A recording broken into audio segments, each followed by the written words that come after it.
What's up, friends? Welcome back. Have you ever entered a period of life where you got really excited about something? You were passionate about a new idea, a new journey, a new hobby, a new facet of your career, whatever it may be, and you were just lit up. You were on fire. You were obsessed. And it felt so good. It felt energizing and freeing. And I think we've all had those moments where we were enjoying something so much that we stayed up all night, right? And didn't care about sleep. And I'll tell you one thing, if you don't know this about me, I needs my sleeps, okay? I am a sleeper. I've always been that way since I was a little kid. I've always been the one that had to be forcibly woken up like 3 times. There was a family member who sprayed water on my face. I don't blame her for this, but I literally would not get up for school because I just hated getting up early. I love to sleep in. But there were times where I was having so much fun in the studio, particularly when I first started like actually writing and recording songs for real, right? Not just like in my room writing poetry, but like going into a real studio and recording. It was just so thrilling that I would be there all night and I would get no sleep and just go to my 9 to 5 job the next morning and not care. I would just get a coffee, or back then I didn't drink coffee, so it was just sugar that I would rely on, right? You get through this phase and then something happens and it's almost like you hit a wall and the brakes come on and you just lose all inspiration. You lose the motivation. The passion is gone. And you find it really hard to get yourself to do this thing, to take steps toward this goal, whatever it may be. It could be something in life. Like for me, over the last couple of years, I really started to get into gardening. I got really passionate.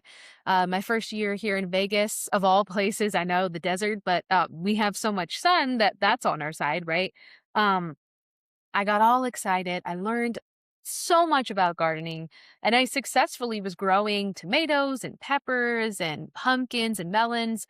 And then after like 6 months of that kind of growing, I got hit with the wave of pests. Now, I didn't expect that because I'm like, Las Vegas, the desert, there aren't going to be a lot of bugs eating the plants. I don't know why I thought, why I thought that? Because I live in an apartment complex in the city. So I'm like, bugs where other than roaches? Like, what are we talking about here? But the apartment complex itself has so much landscaping that there are a lot of bugs. Anyways, long story short, after that first wave, um, I was still excited. So it wasn't the difficulty or the disappointment that killed it for me. A couple months after that, I started to lose a little bit of the motivation. And at first, I just assumed, like, oh, I'm just frustrated because I spent a lot of time, energy, and money on growing these plants and, it didn't work out. But what I realized was that I just hit this weird period where most things that I was genuinely enjoying, I was sitting out in the morning with my coffee and my eating my breakfast on the table outside, just staring at my plants. And at that time, to be fair, it was very quiet in our complex. There weren't loud people, which there are now. But anyways, that's another discussion for another day. Um, I was really loving it. And then baking, cooking. Like I've always enjoyed cooking and I'm a pretty good cook. Okay, if I do say so myself. But I was really loving it. I bought a bread making machine. I was making bread. Like I got so hype about it. And I just felt a lot more bliss. And then I hit this period where I wasn't interested in any of it. And in fact, I got to the point where I was like, I don't know what I enjoy anymore. And that sounds really depressing and sad. But I was just being honest. I'm like, I don't play video games anymore, not because I can't or I feel guilty doing it. Like I absolutely know I deserve R&R because I work really hard, but I just don't feel like it, right? I just don't feel like cooking. I just, don't feel inspired to try again with the garden. And I think we all go through times like that. But for artists, for creative people, there's another layer added to this because we are supposed to be inspired all the time, right? That's the thought is that, you're constantly in this state of creating and flow. There are some people who are just such creative brain, like in the flow, dude. Or maybe they're all high. I don't know. That could be it. It's the weed. But anyways, there are some people like that who just seem to always be on with their creativity. And then there are the majority of us who are very creative, but we're human. I think that creators have this weird idea that you're supposed to always be on. And just like anyone else in any other field, you're going to have good days and you're going to have less than good days, right? Sometimes they're crappy. Other times you're just going through a period of life that's a little funky. But I think, I don't want to speak for any other creatives, but I would dare to guess that most creatives are emotionally sensitive people. I don't mean you're a crybaby. I'm not saying you're an empath, but you probably have more depth for feeling and emotion than the average person. And you translate it into art very well. I think most artists are sensitive. Most artists are emotional. Again, I'm not saying you're a big crybaby and you cry all the time, but chances are you have a little bit more sensitivity. And because of that, when you have something that's valuable to you that you care about, like your art, your writing, whatever it is, and then you suddenly don't feel inspired to do that thing that you love so much, that's scary, right? It's just like if you're in a relationship and you love this person and you care about them, whether it's romantic or family or friends, and you're going through a period where you just like don't want to go hang out with them, not because you don't love them, not because they did something wrong, but you just don't feel like it. And then you feel guilty because you're like, what's wrong with me? Or is there something wrong with the relationship because you're not happy? Oh my gosh, this is so wonderful. I just love spending every moment with you. No, not necessarily, right? But that's the way our brain works. It's like we see highlight reels on social media and we're like, okay, that's what life is supposed to look like all the time. It's not. Those are highlight reels for a reason. It's supposed to show the highlights, just like when you watch the sports highlights. They're not showing you the 2 hour game because, a lot of people just are busy and they didn't watch the game and they're not going to sit there and rewatch the whole 2 hour game. Just show me the highlights. Show me the goals. Show me the touchdown. Show me the crazy things that happen, not all the hundreds of fouls and stopping and starting, right? Get to the good stuff. So, anyways, all of this to say, if you're going through a period where things that you once really loved or things that usually inspire you, your art, your talent, is no longer sparking anything for you, don't panic, okay? Because I have gone through this many times and I went through it pretty majorly over the last 6 years, I'd say, on and off with music, especially. I think more than anything with music, but also with gardening and with cooking, like I said. It's easy to jump to conclusions in those moments because you just want the pain to stop, right? You just want to feel happier and you just want to feel better. So, what's tempting is to say, I guess this just isn't for me anymore, or I guess something's wrong with me, or I guess I was meant to do something else. And you go into this whole esoteric meaning of life moment. I don't know, maybe you're not like me, but I certainly did that. I went through this period where I transitioned from having a certain desire for my music career, how I wanted it to go, what I wanted it to look like for almost 2 decades, to like having a complete change in perspective in what I value and what I actually want, and like realizing that I don't want to be a superstar pop R&B singer anymore. Not at all. In fact, I want absolutely nothing to do with that lifestyle other than making awesome songs and putting them out and writing songs for other people. That's what I want, right? And I went through this weird period that sounds so overdramatic where I felt like I lost my identity, right? All artists are melodramatic, okay? So stick with me. I felt like I didn't know who I was without this big dream and goal and identity of being a aspiring pop R&B star, right? So it was really sad for a while. And I just felt like maybe this isn't my life purpose. And I'm not sure what I believe about anything at this point in my life. I'm kind of agnostic, I guess you can say. But I was like, God, universe, whoever's there, if I'm supposed to do something else, I'll give this up. I'm okay with that. I'm not saying I'll never do music again, but I mean in terms of like life purpose, what I'm pursuing, I will let this go. I'm willing to do that if there's something greater for me that's going to bring me more joy. But I need to know because this is just so confusing. Like, why am I not feeling the passion, the drive to write, to do what I love? I've always loved writing songs. I've always loved singing. Recently I loved gardening. I loved cooking. Why am I not feeling the love anymore? And so I had this whole like, oh, midlife crisis. Oh, I don't know who I am anymore, dramatic moment. And for a while, I didn't really feel or hear anything.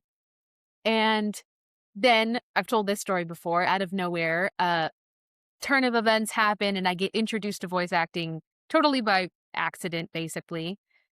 And I fall in love with that. And it's like so much passion came back. Now, I wasn't doing music and writing. This was now acting, right? Very different, but also very similar. But what happened was over the course of 2 years, from starting training in voice acting, learning, experimenting to now actually booking as a voice actor, after a while, I did start to feel more inspired to do music again, but just from a different angle, starting a new journey as focusing on the music creation part versus the being a famous artist part. That's not what I wanted anymore. But it never fully came back, that passion, that excitement, that drive. And that really bothered me for a while. And then this whole not wanting to garden, not wanting to play video games, not wanting to cook, I'm like, what's the deal? Like, are these things just, passing fads in my life? Because I'm okay with that, right? Um, the reason I wanted to bring this up is because I think sometimes it's hard to understand when something is just not fitting into our life anymore, which happens, right? We all have phases of life where, I mean, shoot, I don't know if you're anything like me, but if you were in your early 20s, you were most likely, if you're a millennial at least, you were most likely clubbing. You're most likely going to the club. You're most likely drinking, unless you're totally straight edge. And good for you. That I definitely was in the club. I was drinking. I was partying, doing all the things. Now, absolutely not. I have zero interest in going to the club. I love to dance, but no, right? There was a phase in my life where I had a blast doing that. I loved going to the club with my friends, woo, right? Or going to a bar or whatever. Now I just don't have an interest in it. Is it because it wasn't meant to be or it's wrong or bad? No, it just, eh. But I also have family and friends who kept that going, who still love going to concerts and parties and maybe not the same type of clubs you went to when you're in your 20s because you're married now and you have kids, but the same type of environment. They love to go out. They love the nightlife. I have friends older than me, right? Or family members who are in their 40s or 50s who love it. So for some people, it's forever. For me, that whole party nightlife thing died as soon as I hit like 28. I was like, nope. I actually really love just going to dinner and trying new foods. I'm a food girl with my friends, going to the movies with my friends. It's usually centered around food or nature, or some cool like con or expo. We live in Vegas, so we have a million different expos. Usually it's about food though. I mean, we even went to Foodie Fest. It's pretty ridiculous. Anyways, sometimes something is a phase in life and it's totally okay. It comes and goes. You're just not interested in it anymore. And that's totally normal. There are other times though where I think a lot of us who are, I don't want to say high functioning, what's the right phrase? I guess who are a little bit more A type, a little bit more like just push through, keep hustling. A lot of us who mask emotions with high achieving, high performance, energy, we don't recognize depression when it hits. And that's something that I've realized over this past, I guess, couple of years. I've been depressed. And the reason that myself and many of you may not recognize the signs of depression, you may be like, no, no, no, no, I'm not depressed, is because your vision of what depressed is lying in bed, Eeyore, right? If you were a Winnie the Pooh fan, oh yeah, everything is okay, I guess. Like just this dragging low energy, and you hardly get out of bed, and your house is a mess. Yes, that is definitely the extreme side of depression when you like can't even get out of bed. I have seen that when I was in my childhood and my teen years. I've seen that in many people. But that's not the only form of depression, right? That's like the extreme side. Just like with anxiety, there are different levels, right? Different spectrums of full-on panic attacks, and even within that, there's a spectrum of like, okay, are we talking you are terrified of something? Is this a fear? Is this a phobia? Or do you just have general anxiety and, you just kind of are always a little bit on edge? Like, we're all so different. Depression is no different than that. It's on a spectrum. And that's why it's so sneaky, because especially for artistic people, we're so emotionally sensitive that I think we just see it as no big deal when we're going through these phases where we're kind of like, "Oh, I don't feel like doing anything." And we brush it off.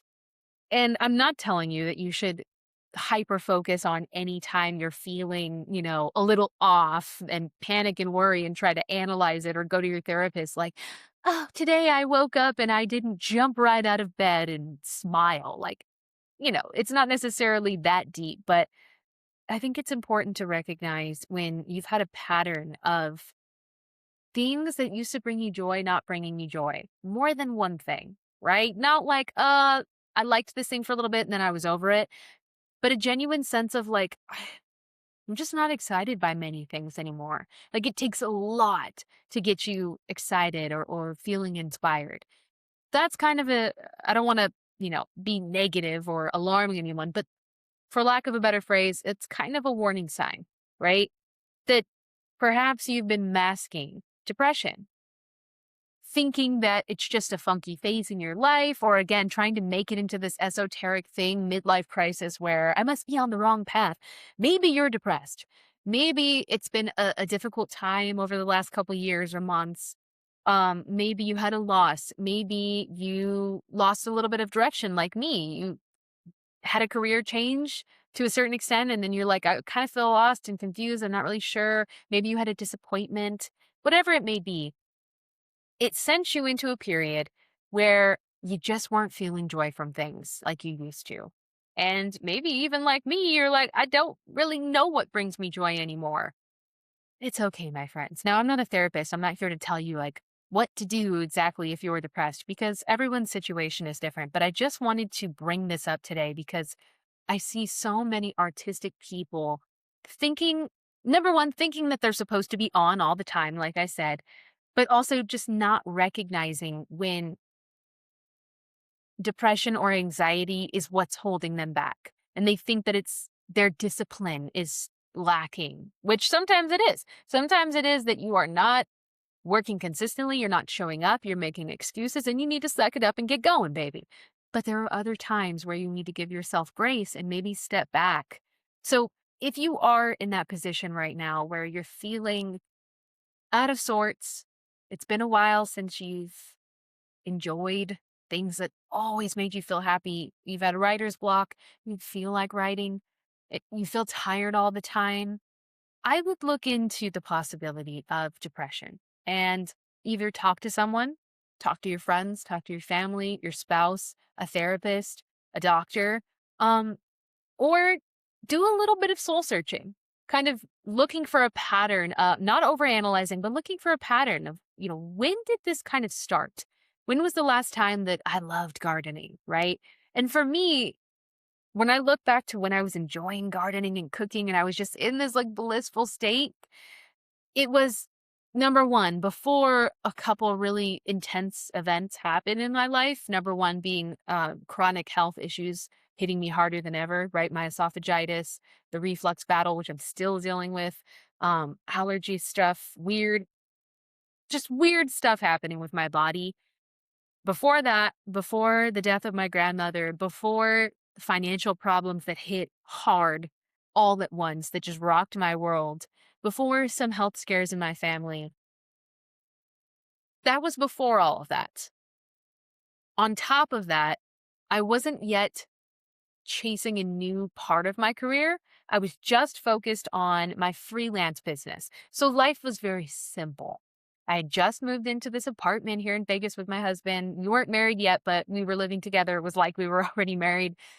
And we were just so excited about and now here in this point, I will say, sometimes, yes, there are honeymoon phases where you're just like, we just moved in and I'm so excited. I have all these ideas and I want to go shopping and decorating. And then, yes, of course, that, the new car effect, the new house effect always fades to a certain extent after a little while, right? It's not shiny anymore.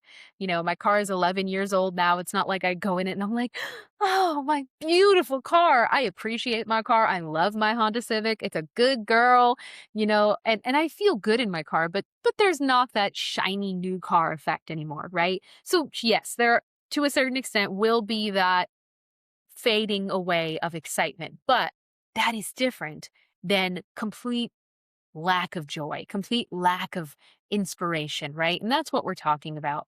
So if you are in that zone right now, maybe look at the pattern. When did that start? Because often it's life events. And for me, that's what it was. I've had a really difficult year and a half.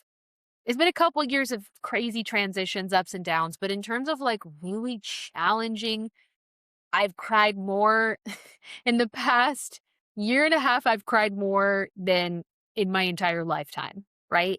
Like, wow. I can't remember a month that has gone by in the last year and a half that I didn't cry a lot. Like, almost once a week. Like, rarely did a week go by that I didn't have some type of emotional, like, not complete breakdown, but just like, oh my God, anxiety, stress, sadness, something. It's just been a lot of shit the past year and a half. So, no wonder, no wonder I have been, lacking the joy in things that before would make me feel good because I've just been sad, right? I've just been anxious and worried and fearful about so many things. So, then what's the solution? If you are finding that most likely you're just going through a period of depression, you're trying to put in the work, you're trying to show up consistently, you've got a good mindset, you're doing the right thing, so to speak, which really just means you are holding a vision of things that you want and you're moving towards them consistently, not necessarily every single day, hustling hard, but you're doing your best with the information you have at this moment to move forward. If you're doing all of that and you're still feeling this lack, then talk to someone, right? Again, I'm not telling you what to do, but it's important to either talk to someone or find your way to process these things. For me, I did talk to a therapist for a bit, but actually, I've found over the last 6 months that what's actually better for me is that a lot of people will talk against this and they'll bring up scientific studies. This is probably the only thing that I think uh, Mark Manson? Yes, I love Mark Manson. I love his book. I love his podcast. The only thing I disagreed with that I saw in his podcast was when it comes to venting. And I totally recognize that they brought real scientific data that shows, that it's not really great for your mental health. I'm not denying that data. I am just here to say that for me, venting was the one thing that really helped me get it out. Okay. Because writing in a journal was not it for me. Just saying it to myself and being like, okay, I recognize and acknowledge that I'm feeling this was not enough. Talking to my therapist, yeah, but like for me personally, my situation, I wanted someone who loves me, who's going to give me a big hug, who's going to let me cry my eyes out, who knows me. Sometimes you want the opposite. You want a completely unbiased opinion, and that's what you need. That's why a therapist is great. But for me, in my situation, I wanted my friends, my family, because I think I was hiding so much from everyone and from the world because I was embarrassed. I was ashamed of what was happening or how I was feeling. I was trying to keep this, like, whatever I believe and whatever I hold to be true in my heart and in my head will manifest. So I'm not even going to talk to people about what's going wrong and how I'm feeling and my doubts because then I'm inviting it in, right? I had that philosophy and I was holding tight to that. And it was so freeing to just say, you know what? Fuck it. I am feeling horrible. I'm feeling so much doubt. I don't know what to believe anymore. I'm panicking. I'm having panic attacks. I'm crying. I am sad. I don't know what the hell I'm doing, what's happening. I feel so behind. Like just letting it all out felt so good. And I feel like it brought me a lot closer to a lot of my loved ones, to my husband, to my mom, some of my friends. It brought me closer because they really respected the honesty.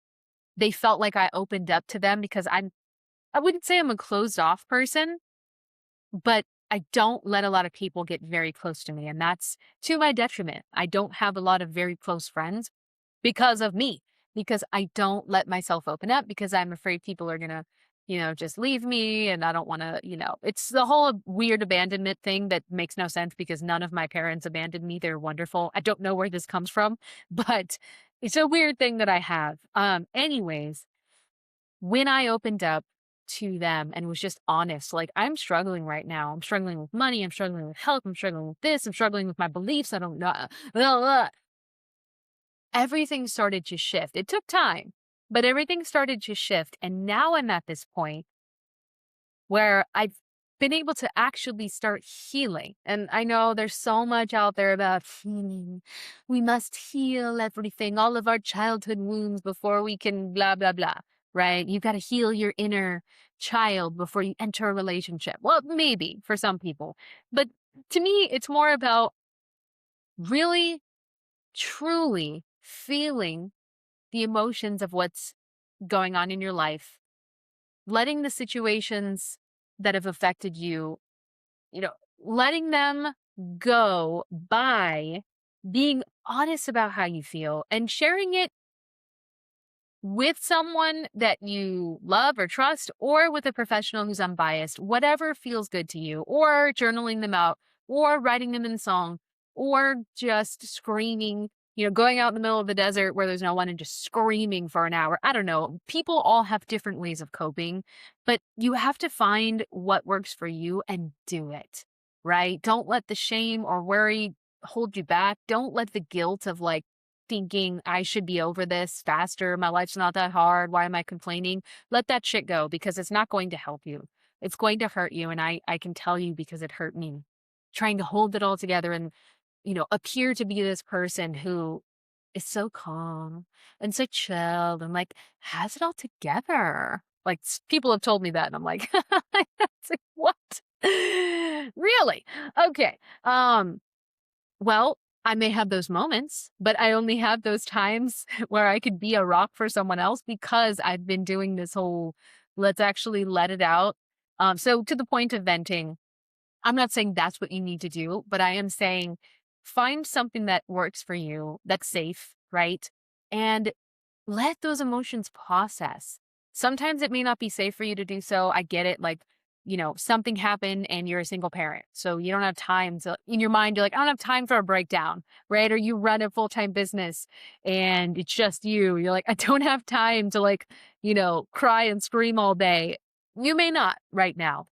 Do whatever you can in the moment. And then when you're able to give yourself a couple days off or, whatever, take that time and allow yourself to just be raw, just be real and unload in a safe way. Once again, please. Anyways, I hope some of this information was eye opening for some of you because, again, artists are so sensitive. I don't want to put that label on you, and that's not what I'm trying to do. But obviously, you're in tune with your emotions to a certain point. But you may be blocking them or restricting them because you're trying to be a high achiever, you're trying to appear like everything's okay, or you just don't want to feel it. You don't want to feel it. You don't have time to feel it, right? I get it. I did that. Do it as long as you absolutely have to.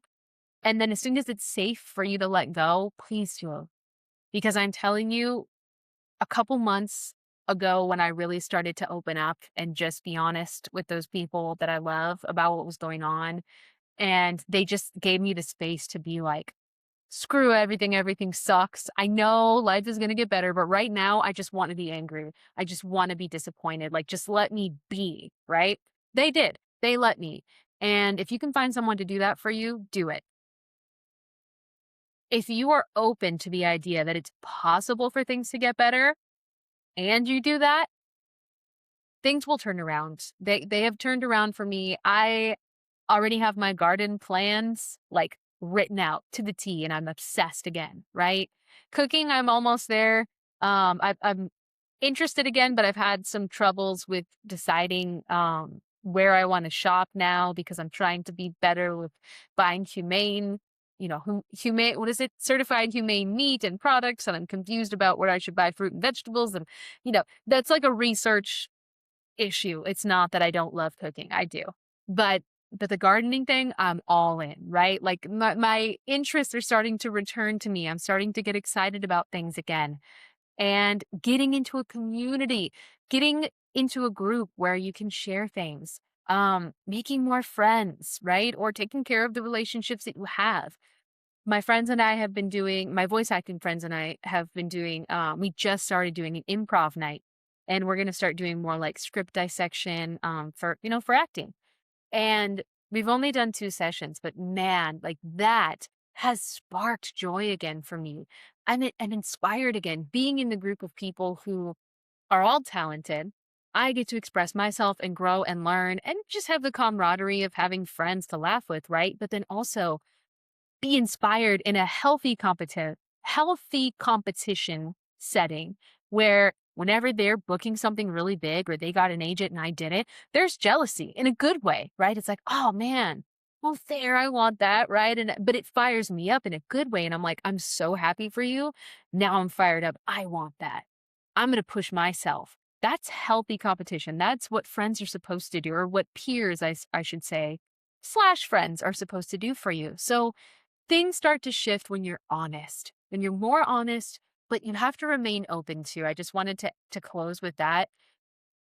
A lot of people who are really honest and raw with their emotions, uh, others will call Debbie Downers, right? Oh, they're so negative. But the reason that people feel that from them is not because they're being honest about their feelings and they're just sad. It's because they're wallowing. And that is so different, right? We're all going to go through times where we're just crying, where we're just angry, and we just kind of want to be alone.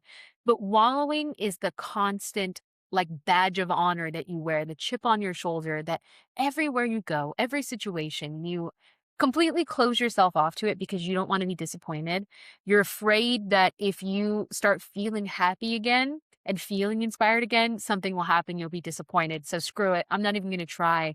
I'm not going to trust anyone, right? You see, with relationships, you get burned once or twice, and then you're like, I'm in my 50s. There's no point. I'm just going to be a spinster. And it's like, but what if the person of your dreams is your third marriage? You know what I mean? So you're not even going to try? Then that's your own business. But it's that attitude of screw it all. I don't trust life anymore. Understandable. Totally understandable. I've been there. But I just have to be real with you. It's not going to get you anywhere. Not anywhere good. Okay. It's going to hurt. You're going to be disappointed more. You're going to be disappointed many more times and hurt many more times in your life. But it's going to feel much better to take that hit and be disappointed again than it is to never have hope, trust, faith in anything. Never invest emotionally in anything ever again because you don't want to be hurt again. I'm just saying. Okay. Anyways, I think we're going to end it here today. That's all I really wanted to share. But I hope you guys are having a fantastic summer. I wouldn't say I am just because I'm in Vegas and it's 108. But yeah, maybe I'll start a GoFundMe. Help me move to the mountains. Move to Mount Charleston. So like help me and my husband move up there. Cause you love me. GoFundMe, donate. Thank you. It's 108. It gets up to 117 here. You live here because you love Vegas, but also it's cheaper than California. So help us get to the mountains just above Vegas, only 45 minutes from the sea. All right. Have a fantastic week. Love you guys.